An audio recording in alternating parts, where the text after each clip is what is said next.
রাষ্ট্রপতি নির্বাচনের তফসিল ঘোষণা, মনোনয়নপত্র দাখিলের শেষ দিন 13 আগস্ট, ভোট গ্রহণ 20 আগস্ট। এমপিদের তালিকা কমিশনে পাঠিয়েছে সংসদ সচিবালয়।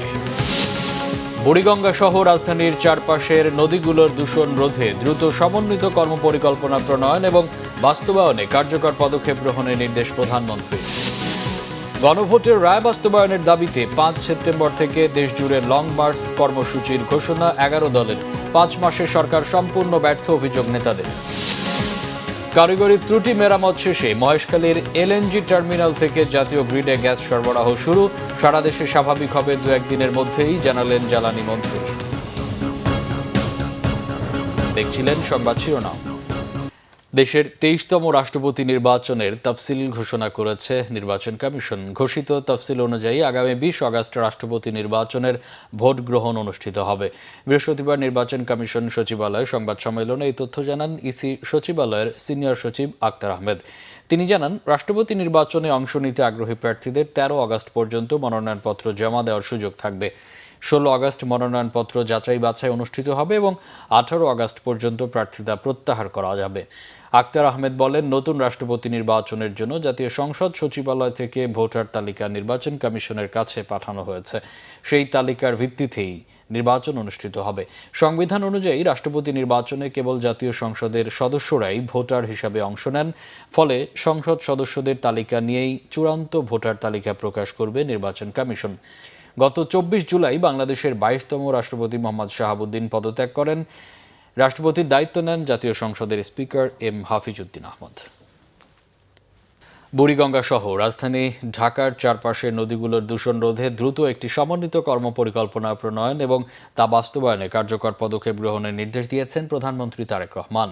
সকালে সচিবালয়ের মন্ত্রিপরিষদ বিভাগের সভাকক্ষে অনুষ্ঠিত হয় বুড়িগঙ্গা নদীর পানি ও পরিবেশ উন্নয়ন শীর্ষক বৈঠক। বৈঠকে বুড়িগঙ্গা, তুরাগ, বালু, শীতলক্ষা এবং রাজধানী সংলগ্ন অন্যান্য নদীর বর্তমান পরিবেশগত অবস্থা, দূষণের উৎস, বিদ্যমান চ্যালেঞ্জ এবং দীর্ঘমেয়াদী সমাধানের উপায় নিয়ে বিস্তারিত আলোচনা হয়। বিশেষ করে শিল্প কলকারখানায় অপরিশোধিত বর্জ্য নদীতে নিঃসরণ, অপর্যাপ্ত পায় নিষ্কাশন ও ড্রেনেজ ব্যবস্থা, খালগুলোর নাব্যতা হ্রাস এবং কঠিন বর্জ্য ব্যবস্থাপনার দুর্বলতাকে নদী দূষণের প্রধান কারণ হিসেবে চিহ্নিত করা হয়। এ সময় নদী দূষণ রোধে শিল্প কলকারখানায় বর্জ্য শোধনাগার ইটিপি কার্যকরভাবে পরিচালনা নিশ্চিত করা, খাল ও ড্রেনেজ ব্যবস্থার উন্নয়ন, নিয়মিত অভিযান পরিচালনা এবং সরকারের সংশ্লিষ্ট সংস্থাগুলোর মধ্যে সমন্বয়ে গুরুত্ব আরোপ করা হয়। বৈঠকে প্রধানমন্ত্রী বলেন, নদী দূষণ এখন দুর্বিষহ পর্যায়ে পৌঁছেছে। এখনই কার্যকর পদক্ষেপ না নিলে ভবিষ্যৎ প্রজন্মের কাছে আমাদের জবাবদিহি করতে হবে। তাই দূষণ রোধে কঠোর ও সমন্বিত পদক্ষেপ গ্রহণের কোনো ধরনের অবহেলার সুযোগ নেই। নৌবাহিনীর সাবেক প্রধান এবং সাবেক যোগাযোগ ও কৃষিমন্ত্রী অবসরপ্রাপ্ত রিয়ার অ্যাডমিরাল মাহবুব আলী খানের 42তম শাহাদাত বার্ষিকী আজ। দিনটি উপলক্ষে সকালে তার কবরে শ্রদ্ধা জানিয়েছেন তার কন্যা, বিশিষ্ট চিকিৎসক ও সমাজকর্মী ডাক্তার জোবায়দা রহমান ও নাতনি ব্যারিস্টার জাইমা রহমান সহ মরহুম মাহবুব আলী খানের পরিবারের সদস্যরা। এ সময় মাহবুব আলী খানের রুহের মাগফিরাত এবং দেশ জাতির সমৃদ্ধি কামনায় মোনাজাত করা হয়। পরে বনানী কবরস্থানে মসজিদে মিলাদ ও দোয়া মাহফিল অনুষ্ঠিত হয়। এতে পরিবারের সদস্য, নিকটাত্মীয় এবং শুভানুধ্যায়ীরা অংশ নেন। এদিকে সন্ধ্যায় মাহবুব আলী খানের ধানমন্ডির বাসায়ও দোয়া মাহফিলের আয়োজন করা হয়েছে। সেখানে উপস্থিত থাকবেন প্রধানমন্ত্রী তারেক রহমান সহ পরিবারের সদস্যরা। নৌবাহিনীর সাবেক প্রধান রিয়ার অ্যাডমিরাল মাহবুব আলী খান প্রধানমন্ত্রী তারেক রহমানের শ্বশুর। প্রধানমন্ত্রীর উপদেষ্টা ও বিএনপির সিনিয়র যুগ্ম মহাসচিব রুহুল কবির রিজভী বলেছেন, ভারত আবারও শেখ হাসিনাকে হাতিয়ার হিসেবে ব্যবহার করছে। আর মুক্তিযুদ্ধ বিষয়ক প্রতিমন্ত্রী ইশরাক হোসেন বলেছেন, জুলাই যোদ্ধা পরিচয় একটি দল রাজনীতির দোকান খুলে বসেছে। অন্তর্বর্তী সরকারের সময় ভোগ করা ক্ষমতা হারিয়ে তারা পাগল প্রায়। আহমেদ সরোয়ারের রিপোর্ট। জুলাই আগস্ট গণ অভ্যুত্থানের দ্বিতীয় বর্ষপূর্তিতে বৃহস্পতিবার জাতীয় প্রেস ক্লাবে শহীদ পরিবারের মাঝে অনুদান বিতরণ অনুষ্ঠানের আয়োজন করে শহীদ জুলাই স্মৃতি সংসদ। এতে বিএনপির সিনিয়র যুগ্ম মহাসচিব ও প্রধানমন্ত্রীর উপদেষ্টা রুহুল কবির রিজভী বলেন, 5 আগস্ট শেখ হাসিনার সংবাদ সম্মেলন করা উদ্দেশ্য প্রণোদিত। এর মাধ্যমে বাংলাদেশের সার্বভৌমত্ব ও স্বাধীনতাকে অপমান করা হয়েছে। সে অপরাধী, সে এখানে আদালতের মুখোমুখি হবে, বিচারের মুখোমুখি হবে, কিন্তু তাকে সেখানে ফিরিয়ে দেয় না। এখন সেখান থেকে তার রাজনৈতিক কর্মকাণ্ড পরিচালনার সুযোগ দেওয়া হচ্ছে। যদি তাদের এখানে যদি গ্রিন সিগন্যাল না থাকে, এবং আনুষ্ঠানিকভাবে বাংলাদেশ সরকার পররাষ্ট্র মন্ত্রণালয় সেখান থেকে এই ব্যাপারে আপত্তি দিয়েছে, প্রতিবাদ জানিয়েছে, কিন্তু তারা কথা শোনেনি। শেখ হাসিনাকে দিয়ে ইচ্ছা মতো তারা দেশ তাদের মতো নিয়ন্ত্রণে রাখতে পেরেছিল, এখন তো নিয়ন্ত্রণে রাখতে পারবে না। এই কারণে তারা খুবই অসন্তুষ্ট। এই কারণে আবার হাসিনাকে টুলস হিসাবে, একটা যন্ত্র হিসাবে ব্যবহার করার চেষ্টা করছে বাংলাদেশে। অনুষ্ঠানে মুক্তিযুদ্ধ বিষয়ক প্রতিমন্ত্রী ইশরাক হোসেন অভিযোগ করেন, জুলাই গণ অভ্যুত্থান দিবসের রাষ্ট্রীয় অনুষ্ঠানে ন্যাক্কারজনকভাবে কিছু ব্যক্তি ঝামেলা করার চেষ্টা করে। ক্ষুদ্র স্বার্থে তারা কূটনৈতিকদের সামনে দেশকে ছোট করেছে। সেখানে যে প্রদর্শনীটি করা হয়েছিল তথ্যচিত্র, সেটা কয়েক মিনিটের এবং সেই অনুষ্ঠানটিকে কেন্দ্র করে এটা কোনো ইতিহাসকে লিপিবদ্ধ করা হচ্ছিল না। তাদের যে অবদান সেটাকে তো আমরা কোনোদিনও অস্বীকার করি নাই, করবও না। যে কোনো অজুহাতেই তারা সেদিন গতকালকে গোলযোগ করবে, এই ধরনের একটা পরিকল্পনা শুধু ওই রাষ্ট্রীয় অনুষ্ঠানে না, সারা দেশের বিভিন্ন স্থানে তারা এটি করেছে। জুলাই গণ অভ্যুত্থান কোনো এক ব্যক্তি, কোনো একটি দল বা কোনো একটি গোষ্ঠীর ছিল না। এককভাবে কোনো গোষ্ঠী বা কোনো ব্যক্তিবর্গ যদি এটার কৃতিত্ব নিয়ে সেটিকে রাজনীতি করতে চায়, আমি বলবো যে সেটা কোনো রাজনীতি হতে পারে না। সেই রাজনীতি আসলে সেটা রাজনীতি নয়, সেটা একটা দোকান খুলে বসার মতো বলতে হবে। আমি শহীদ পরিবারদের, মায়েদের কাছ থেকে, বাবাদের কাছ থেকে যারা সন্তান হারিয়েছে যে ধরনের অভিযোগ পেয়েছি, এগুলা যদি এখন আমি বলি, তাদের রাজনীতির রং আর থাকবে না।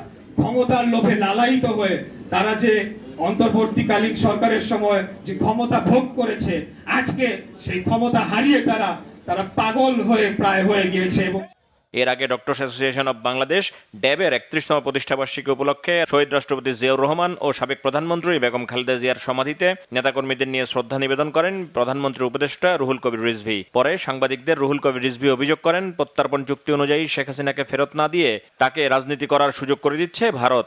এটি জাতীয় সার্বভৌমত্বের প্রতি অপমানজনক আচরণ। রাজনৈতিক বক্তব্য। আহমেদ সরোয়ার, বাংলা ভিশন, ঢাকা। মাঠের কর্মসূচি নিয়ে নামছে প্রধান বিরোধী দল জামাতের নেতৃত্বাধীন 11 দল। বিদ্যুৎ, গ্যাস সংকট ও নিত্য প্রয়োজনীয় দ্রব্যমূল্য বৃদ্ধির প্রতিবাদে আগামী 5 সেপ্টেম্বর ঢাকা থেকে চট্টগ্রাম এবং পরবর্তীতে বিভিন্ন জেলায় লং মার্চের ঘোষণা দিয়েছেন জামাতের আমির ও বিরোধী দলীয় নেতা ডাক্তার শফিকুর রহমান।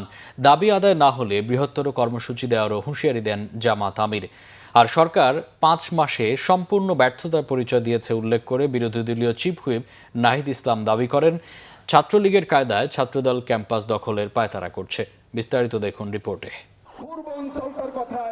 বৃহস্পতিবার সকাল থেকেই বৃষ্টি উপেক্ষা করে রাজধানীর মুক্তাঙ্গনে জড়ো হতে থাকেন 11 দলীয় জোটের নেতাকর্মীরা। এ সময় নানা প্ল্যাকার্ড ও হাড়ি পাতিল, হারিকেন হাতে অবস্থান কর্মসূচিতে যোগ দেন অনেকে। বেলা 11:30টার দিকে মঞ্চে আসেন জামাতের আমির সহ 11 দলীয় জোটের শীর্ষ নেতারা। কর্মসূচিতে যোগ দিয়ে জোটের নেতারা বলেন, গ্যাস বিদ্যুৎ না দিতে পেরে সরকার ব্যর্থতার পরিচয় দিয়েছে। বলেন, জনগণের মৌলিক অধিকার রক্ষা করতে না পারলে বিএনপির সরকারে থাকার অধিকারে নেই। যানবাহনের লাইন আছে, জ্বালানি নাই। এত নাই এর দেশে ওই বিএনপি সরকারের আর প্রয়োজন নাই। এখন বিএনপির 20 লক্ষাধিক লোক চাঁদাবাজিতে নেমে গেছে, তাদের কাজের সুযোগ হয়েছে।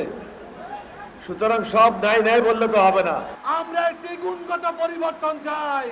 আমরা খাই রাজনীতি চাই না, আমরা চাঁদাবাজি চাই না। সংসদের বিরোধী দলীয় চিফ হুইপ ও জাতীয় নাগরিক পার্টির আহ্বায়ক নাহিদ ইসলাম বলেন, গণভোটের রায় বাস্তবায়ন না করে সরকার জনগণের সাথে প্রতারণা করেছে। 24-এর মতো আরেকটি বিপ্লবের হুঁশিয়ারি ছিল তার কণ্ঠে। তারা পুরনো ছাত্রলীগের জায়গা দখল করে ক্যাম্পাস দখলের পায়তারা করছে। আমরা বলবো, জুলাই গণ অভ্যুত্থানের জুলাই যুদ্ধের এখনো ক্যাম্পাসগুলোতে রয়েছে। কোনোভাবেই ক্যাম্পাসের দখলদারিত্ব কোনো ক্ষমতাসীন ছাত্র সংগঠনকে আপনারা দেবেন না। এ সময় তেল, গ্যাস ও বিদ্যুতের মতো জনগণের মৌলিক চাহিদা নিশ্চিতের আহ্বান জানান বিরোধী দলীয় নেতা ও জামাতের আমির ডাক্তার শফিকুর রহমান। ইতিমধ্যে এলপিজির দাম বাড়িয়েছে, প্রত্যাহার করুন। না করলে আমরা সংশ্লিষ্ট দপ্তর ঘেরাও করতে বাধ্য হব। আর দাম বাড়ানোর দিকে হাত বাড়াবেন না। জামাত আমির আগামী অক্টোবর মাস জুড়ে 4 বিভাগে লং মার্চ কর্মসূচির ঘোষণা দেন। 5ই সেপ্টেম্বর ঢাকা থেকে চট্টগ্রামের পথে লং মার্চ। আমরা পরিষ্কার বলে দিচ্ছি, এই লং মার্চ জনগণের দাবি আদায়ের জন্য। অতীতের কায়দায়, ফেসিবাদী কায়দায় আমাদের লং মার্চে যেন কোনো বাধা দেওয়া না হয়। যদি বাধা দেওয়া হয়, লং মার্চ দ্বিগুণ শক্তিতে তার গন্তব্যে পৌঁছে যাবে ইনশাআল্লাহ। অবস্থান কর্মসূচি শেষে মিছিল নিয়ে সচিবালয়ের অভিমুখে যাত্রা করে 11 দলীয় জোটের নেতাকর্মীরা। এতে পুলিশ বাধা দিলে ধস্তাধস্তি হয়। জামাতের আমির সহ শীর্ষ নেতারা সচিবালয়ের সামনে অবস্থান নেন।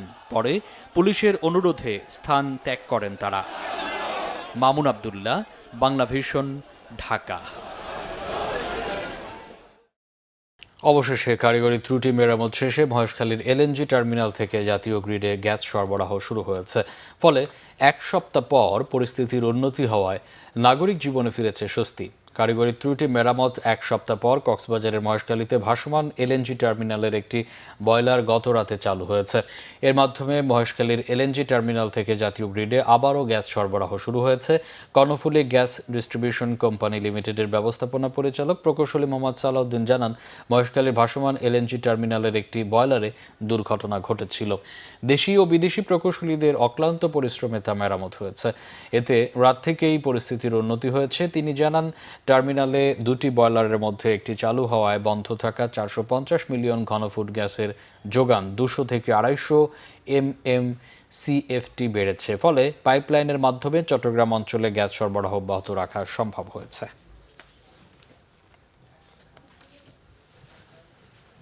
2-3 দিনের মধ্যেই দেশের চলমান গ্যাস সরবরাহ সংকট কাটিয়ে পরিস্থিতি স্বাভাবিক হবে জানিয়েছেন বিদ্যুৎ, জ্বালানি ও খনিজ সম্পদ মন্ত্রী ইকবাল হাসান মাহমুদ। বৃহস্পতিবার সচিবালয়ে বিদ্যুৎ, জ্বালানি ও খনিজ সম্পদ মন্ত্রণালয়ের সংকট নিয়ে সাংবাদিকদের সঙ্গে কথা বলেন বিদ্যুৎ, জ্বালানি ও খনিজ সম্পদ মন্ত্রী ইকবাল হাসান মাহমুদ। মন্ত্রী বলেন, গ্যাস সঞ্চালন পুনরায় শুরু হলে ধীরে ধীরে পাইপলাইনে চাপ বাড়বে এবং বর্তমানে যে সংকট তৈরি হয়েছে তা থেকে উত্তরণ সম্ভব হবে। গ্যাস সংকটের কারণে দেশে লোডশেডিং বেড়েছে স্বীকার করে মন্ত্রী বলেন, গ্যাস সরবরাহ স্বাভাবিক হলে স্বাভাবিক হবে বিদ্যুৎ পরিস্থিতিও। মন্ত্রী জানান, বিদ্যুতের অতিরিক্ত বিল নিয়ে সামাজিক যোগাযোগ মাধ্যমে যেসব অভিযোগ উঠেছে যাচাই করে তার বেশিরভাগেরই প্রমাণ মেলেনি।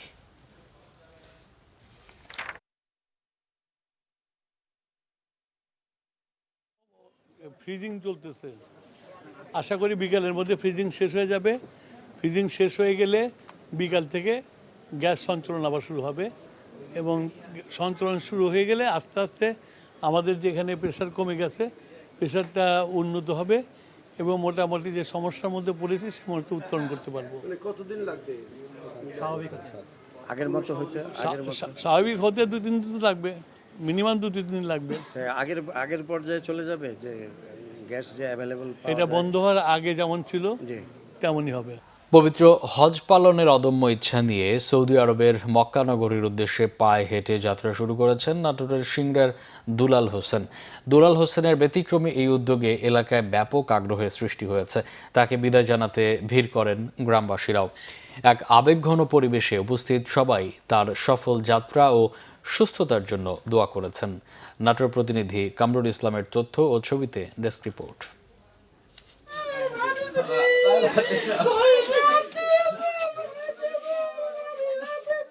নাটোরের সিংড়া উপজেলার তারাই বড়ইচোরা গ্রামের মৃত মকসেদ আলী ও পিয়ারা বেগমের ছেলে দুলাল হোসেন। তার দীর্ঘদিনের লালিত স্বপ্ন পায়ে হেঁটে পবিত্র কাবা শরীফে পৌঁছে হজ করা। সেই স্বপ্ন বাস্তবায়নে গেল 4 জুলাই সকালে পরিবার পরিজন সহ সবার দোয়া নিয়ে নিজ গ্রাম থেকে যাত্রা শুরু করেন তিনি। দুলাল হোসেন দীর্ঘদিন ধরে এই যাত্রার প্রস্তুতি নিয়েছেন। তিনি অত্যন্ত ধার্মিক ও সাদাসিধে জীবনযাপনে অভ্যস্ত বলে জানান এলাকাবাসী। তিনি গরিব মানুষ, হয়তো টাকা পয়সার অভাবে যেতে পারেনি, পয়সা খরচ করে তিনি এরকমভাবে পায়ে হেঁটে রওনা দেওয়ার একটু সাহস করেছে। আল্লাহ তাআলা যেন কাজটা সুষ্ঠুভাবে বার করার তৌফিক দান করেন। দাদু, আমি হজে যাব কিভাবে যাব? হজে যাইতেছ বললে আমি গেতেছি পাও হেঁটে যাব। হ্যাঁ, যেন গাড়ি চলন লাগবে, গাড়ি চড়বো, এইভাবে যাব। পথ দীর্ঘ ও কষ্টসাধ্য হলেও আল্লাহর ঘরে যাওয়ার আকাঙ্ক্ষা থেকেই এমন কঠিন সিদ্ধান্ত বলে জানান তিনি। ব্যাগে নিয়েছি একটা জায়নামাজ, কাফনের কাপড়, আর হয়তো রাস্তা পথে চলার জন্য গোসল করার কাপড় চোপড়, একটা পাসপোর্ট আছে, ভোটার আইডি কার্ড আছে, চেয়ারম্যানের পরিচয়পত্র আছে, এগুলোই আমার কাছে সংগ্রহ আছে। এছাড়া আমার কাছে আর কোনো কিছু নাই। যে ভিসাটো, আমি এই ভিসাটো সংগ্রহ করতে পারি নাই। আর আমি যদি এই ভিসাটো সংগ্রহ করবার যাই, আমার আর্থিক অবস্থা কুলায় না। আমি একজন সাধারণ গরিব মানুষ। আমার ভিসার জন্য সরকারের কাছে আমার একটু আবেদন, আপনারা সবাই দোয়া করবেন, সহযোগিতা করবেন আমাকে, আমি যান সৌদি আরব যেতে পারি এবং হজ করে যাচ্ছেন বাড়িতে ফিরে আসতে পারি। আমি এটি জানার পরে আমরা ঊর্ধ্বতন কর্তৃপক্ষের কাছে এটা জানিয়েছি। তো এই সংক্রান্ত উনি যদি আমাদের কাছে কোনো আবেদন করেন বা আমাদের কাছে কোনো যদি উনি কোনো সাহায্য প্রার্থনা করেন, সেক্ষেত্রে আমরা এটা হায়ার অথরিটির সাথে কথা বলে আমরা তার ব্যবস্থা নিব। বিভিন্ন দেশের সীমান্ত অতিক্রম করে সৌদি আরবে পৌঁছাতে প্রয়োজনীয় সহযোগিতা ও নিরাপত্তা নিশ্চিত করতে সরকারের কাছে সহায়তা কামনা করেন স্থানীয়রা। Bangla vision news desk. অর্ধেক চিকিৎসক নিয়ে খুঁড়িয়ে খুঁড়িয়ে চলতে নিজেরই অসুস্থ অবস্থা নড়াইলের 100 শয্যার আধুনিক সদর হাসপাতালের। জনবল ও শয্যা সংকটে রোগীদের চিকিৎসা সেবা দিতে পারছে না হাসপাতালটি। নড়াইল প্রতিনিধি তারিকুজ্জামান লিটুর তথ্য ও ছবিতে ডেস্ক রিপোর্ট। নড়াইলের 100 শয্যা সদর হাসপাতালে চিকিৎসক থাকার কথা অন্তত 40 জন, আছেন মাত্র 19 জন। অন্যান্য জনবলের একই অবস্থা। হাসপাতালটিতে প্রতিদিন চিকিৎসা নিচ্ছেন ভর্তি হওয়া 350 থেকে 400 রোগী। বহির্বিভাগে 700 থেকে 800 এবং জরুরি বিভাগে 100 থেকে 150। আমরা গতকালকে আইছিলাম, আসার পর সিট পাইনি, না পেয়ে সে ওষুধপত্র দিয়ে নিয়ে চলে গেছিলাম। তারপর আজকে সকালে এসে এখনো সিট পাইনি। এখানে একটা বেডে একটা বাচ্চা রাখতে আসে, এখানে 4টে বাচ্চা নিয়ে থাকতে আসছে। মানুষের অনেক সমস্যা হচ্ছে। সদর হসপিটালের অবস্থা খুবই খারাপ। এখানে মনে করেন যে রোগীর ব্যবস্থা আছে 50টা বেড, রোগী আছে হাজার হাজার। হাসপাতালে শিশুদের জন্য বরাদ্দ রয়েছে 19টি সিট, বাস্তবে ভর্তি 100-এরও বেশি। বাধ্য হয়ে বেশিরভাগ শিশুরই ঠাঁই হচ্ছে ফ্লোরে। শিশু ওয়ার্ডের অবস্থা খুবই খারাপ, যেখানে বাচ্চারা সেন্সিটিভ, অথচ একটা বেডে যেখানে একজন শিশু রাখার কথা সেখানে 4 জন করে রাখা হচ্ছে, 5 জন করে রাখা হচ্ছে। প্রতি বছর না এই বছরও এই সময়টাতে বাচ্চাদের এই সর্দি কাশি নিউমোনিয়ার প্রকোপটা একটু বাড়ে। সেই প্রেক্ষিতে এই বছরও আসলে প্রচুর বাচ্চা অসুস্থ হচ্ছে। হাসপাতালের তত্ত্বাবধায়ক জানান, সংকটের বিষয়টি উপরমহলকে জানানো হয়েছে। চিকিৎসক সংকট মোকাবেলায় প্রতি মাসেই একটা প্রতিবেদন আমরা পাঠাই, এটা নরমালি দেওয়া হয়। এছাড়া সময়ে সময়ে আমরা আলাদাভাবেও চিকিৎসক পাওয়ার জন্য মন্ত্রণালয়, ডিজি অফিস, খুলনা যে বিভাগীয় অফিস আছে সব জায়গাতে আমরা চিঠি পাঠাচ্ছি। হাসপাতাল পরিদর্শন করে জনপ্রতিনিধিরা আশ্বাস দিয়েছেন শীঘ্রই সকল সমস্যা সমাধানের। যাতে এখানকার পরিবেশ আরো ভালো হয়, পরিষ্কার পরিচ্ছন্ন থাকে, সেই ব্যাপারে আমরা অলরেডি আমাদের এখানে যারা কর্তৃপক্ষ আছে ওনাদেরকে বলেছি। আমাদের এখানে যে অবকাঠামো উন্নয়নের জন্য 250 বেড হাসপাতালের যাবতীয় সব অ্যারেঞ্জমেন্ট আছে, এটা চালু করা যাবে। পাশাপাশি হাসপাতালের অন্যান্য যে দিকগুলো আছে সমস্যা, সেগুলো আমরা সমাধান করতে পারবো। সংসদ সদস্যদের আশ্বাস বাস্তবায়ন চায় এলাকাবাসী। Bangla vision news desk. গত 24 ঘন্টায় সিলেট বিভাগে হামে আক্রান্ত হয়ে আরও 2 শিশুর মৃত্যু হয়েছে। বিভাগীয় পরিচালক স্বাস্থ্য কার্যালয়ের প্রকাশিত প্রতিবেদনে এই তথ্য জানানো হয়। 2 শিশুর একজন কোম্পানীগঞ্জ উপজেলার 4 মাস বয়সী আবু বকর এবং অপরজন হবিগঞ্জের চুনারুঘাট উপজেলার 7 মাস বয়সী তাইফা। এ নিয়ে চলতি বছরের 1 জানুয়ারি থেকে এ পর্যন্ত হামে মোট মৃত্যুর সংখ্যা দাঁড়িয়েছে 120 জনে। এদিকে গত 24 ঘন্টায় নতুন করে 21 জনের হামে আক্রান্ত হওয়ার তথ্য পাওয়া গেছে। বর্তমানে বিভাগের বিভিন্ন হাসপাতালে 304 জন হামে আক্রান্ত রোগী চিকিৎসাধীন রয়েছেন। সিলেটের বহুল আলোচিত 4 বছরের শিশু ফাহিমা আক্তার ধর্ষণ ও হত্যা মামলায় প্রধান আসামি জাকির হোসেনকে মৃত্যুদণ্ড দিয়েছে আদালত। খালাস পেয়েছে অপর 2 জন। প্রায় 1 মাসের বিচার প্রক্রিয়া শেষে বৃহস্পতিবার সিলেটের শিশু সহিংসতা প্রতিরোধ আদালতের বিচারক আবু ওবায়দা এই রায় দেন। একই সাথে তাকে 5 লাখ টাকা জরিমানার আদেশ দেওয়া হয়। সংশ্লিষ্টতা প্রমাণ না হওয়ায় মামলার অপর 2 আসামি জয়নাল ও কালামকে খালাস দেন আদালত। এর আগে আদালতে হাজির করার সময় একাধিকবার উত্তেজিত জনতার হাতে হেনস্থা ও গণপিটুনির শিকার হয় জাকির। গত 7 মে সিলেট সদর উপজেলার সোনাতলা গ্রামে প্রতিবেশী চাচা জাকির হোসেন সিগারেট আনতে পাঠানোর অজুহাতে 4 বছরের শিশু ফাহিমাকে ঘরে আটকে ধর্ষণের চেষ্টা করে। এ সময় শিশুটি অজ্ঞান হয়ে পড়লে তাকে গলা টিপে হত্যা করা হয়। পরে লাশ সুটকেসে ভরে 2 দিন নিজ ঘরে লুকিয়ে রাখার পর বাদাঘাট এলাকার একটি ডোবায় ফেলে দেয়। এই ঘটনায় 8 মে হত্যা মামলা করে শিশুটির পরিবার। চট্টগ্রামের পটিয়া থেকে প্রায় 3 কোটি টাকার ইয়াবা উদ্ধার সহ 6 মাদক কারবারিকে আটক করেছে র্যাব 7। এ সময় মাদক পরিবহনে ব্যবহৃত 5টি মোটরসাইকেলও জব্দ করা হয়েছে। বৃহস্পতিবার দুপুরে র্যাব 7-এর চাঁদগাঁও কার্যালয়ে আয়োজিত সংবাদ সম্মেলনে লেফটেন্যান্ট কমান্ডার মোহাম্মদ তাওহিদুল ইসলাম আরও জানান, সকালে র্যাব 7 চট্টগ্রাম এর একটি আভিযানিক দল পটিয়া সরকারি কলেজ জামে মসজিদের সামনে পাকা রাস্তার উপর অস্থায়ী চেকপোস্ট স্থাপন করে গাড়ি তল্লাশি শুরু করে। পরবর্তীতে মোটরসাইকেল আরোহী সন্দেহভাজন 6 জন ওই জায়গায় এলে র্যাব সদস্যরা তল্লাশি করে মোটরসাইকেলের বক্সের ভেতর কাঁধ ব্যাগে বিশেষ কৌশলে লুকিয়ে রাখা আনুমানিক 1 লাখ পিস ইয়াবা উদ্ধার করে। জব্দ করা হয় 5টি মোটরসাইকেলও। উদ্ধার হওয়া ইয়াবার আনুমানিক মূল্য প্রায় 3 কোটি টাকা। দেশের বিভিন্ন জায়গার আরও কিছু খবর নিয়ে এবার দেখুন একটি ডেস্ক রিপোর্ট।